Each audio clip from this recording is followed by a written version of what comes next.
Nebraska isn't just a flyover state. The landscape diversity from east to west, north to south in Nebraska is something that you couldn't even imagine until you actually put your boots on the ground here. And western Nebraska is just as western as Wyoming, Montana, any of the iconic western states. You get that same vibe in those same types of hunting opportunities that you're going to find just about anywhere west of the Rockies.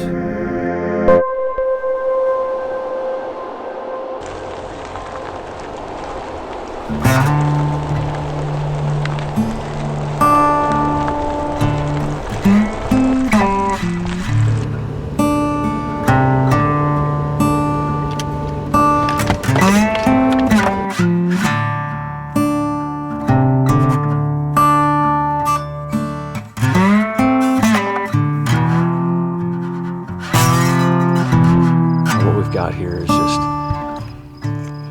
only hours into the hunt, basically. Got here yesterday afternoon. Just been scouting, trying to figure this property out. Covering a lot of ground, mainly in the truck, just watching the perimeter, learning the lay of the land, using HuntStand, looking at the map, really just analyzing this place.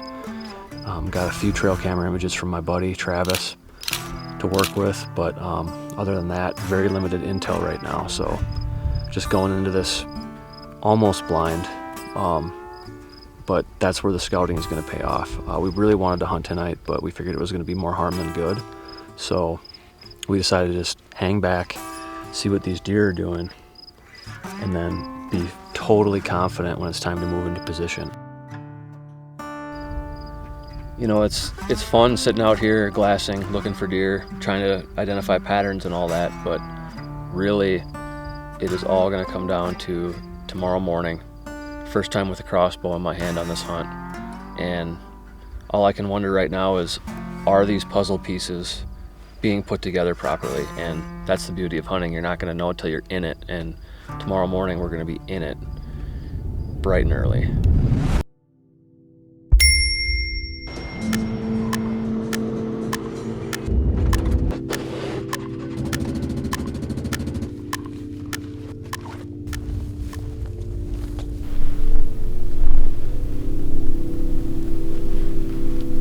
There's always that first fall big game hunt where you got to get out there, knock the dust off, and get reacclimated with yourself as a hunter. And for me, that's exactly what this hunt was.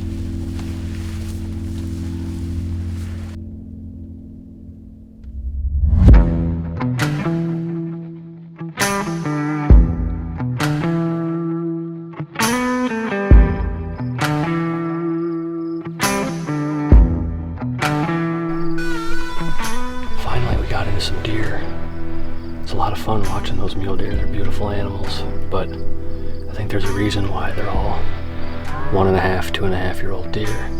It's because they usually get shot, and hey, shoot what makes you happy, but I prefer to maybe shoot a little bit bigger deer. So I'm gonna let those guys just mosey on and get a mouthful of corn, and we'll see if their great-grandpa can show up. I'm sure at least some of them have some older relatives around here somewhere.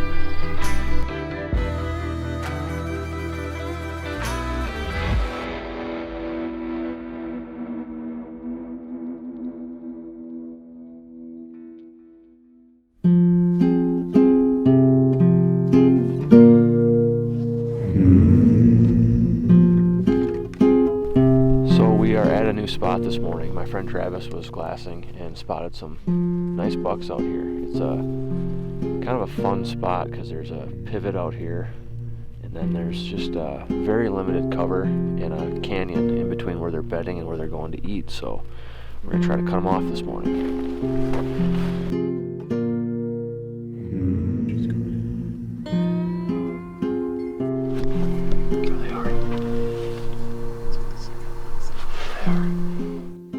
As a hunter, I think it's important to take a look at yourself every once in a while and ask yourself, why do I do this?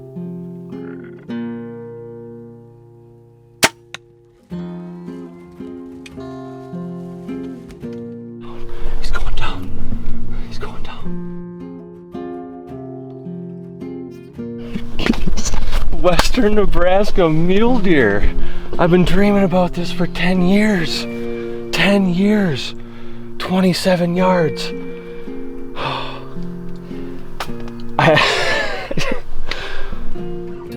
At this point in my life, that answer is, I do it to share these experiences with the people around me who are so important to me. Come on.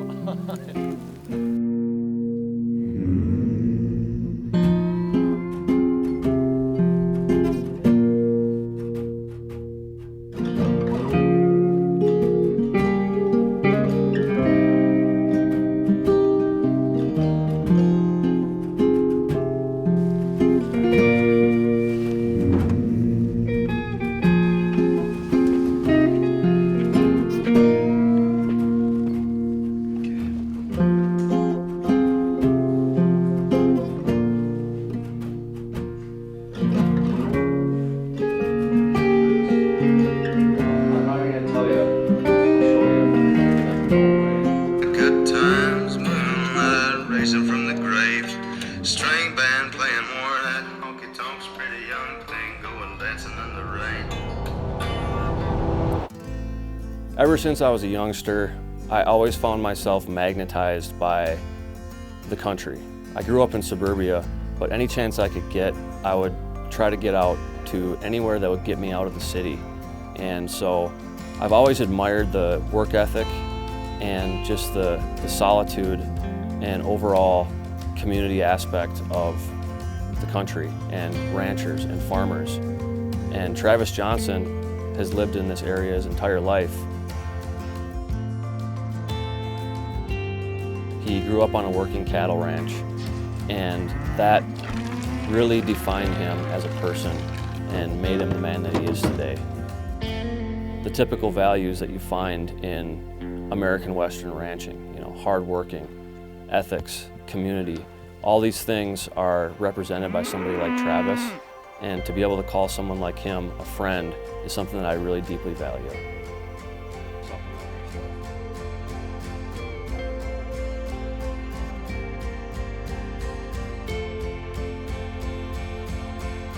One of the guys who really laid the foundation for me was my great uncle, and he really taught me the importance of a sharp knife, good cut of meat, and good company. So he would always sit around, and still does to this day, and sharpen knives on a whetstone, and I was always super intimidated because he'd done it hundreds and thousands of times, and I felt like there was maybe some special technique that I would never be able to master.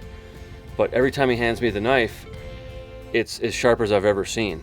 So what's cool about this is it allows me to do what he's been doing for decades without having to think too much about it. It's got these built-in angle guides, and that's really what it's all about, sharpening on a whetstone. It's ingrained in him. He can pick up a knife, run it on this thing, and he knows exactly what angle to sharpen it at on both sides of the blade. But I don't have that because I had never used one before. And so this right here just takes that intimidation factor out of it, and it makes it a lot easier for you to get to work on a good piece of meat. And in this case, I'm waiting on my friend Travis to get back from Wyoming. He's over there right now on a roping competition for some cattle, hoping to win some money and possibly proceed to head to Las Vegas to go to a national event. But when he gets back, I'm going to have these inner loins from the mule deer prepared, and we're going to sit down, have some cocktails, and reminisce about a great hunt. I'm going to try a little something different tonight that I've never done before. Most folks have heard about butterflying. That's just when you kind of make a cut in a piece of meat and open it up to make the piece wider. In this case, I'm going to do a style of butterflying that's going to allow me to actually roll out this small piece of meat into a sheet. And what that's going to allow me to do is make this meat more uniform in thickness, and also I won't have to cook it very long. It's going to be so thin that I'll just be able to sear it real quick on each side. And what I'm going to do is I'm going to roll up that sheet with some melted cheese on the inside, slice it with some toothpicks so it'll be like an hors d'oeuvre, so when Travis gets back from his competition, be able to have a couple cold boys and enjoy the fruits of our labor.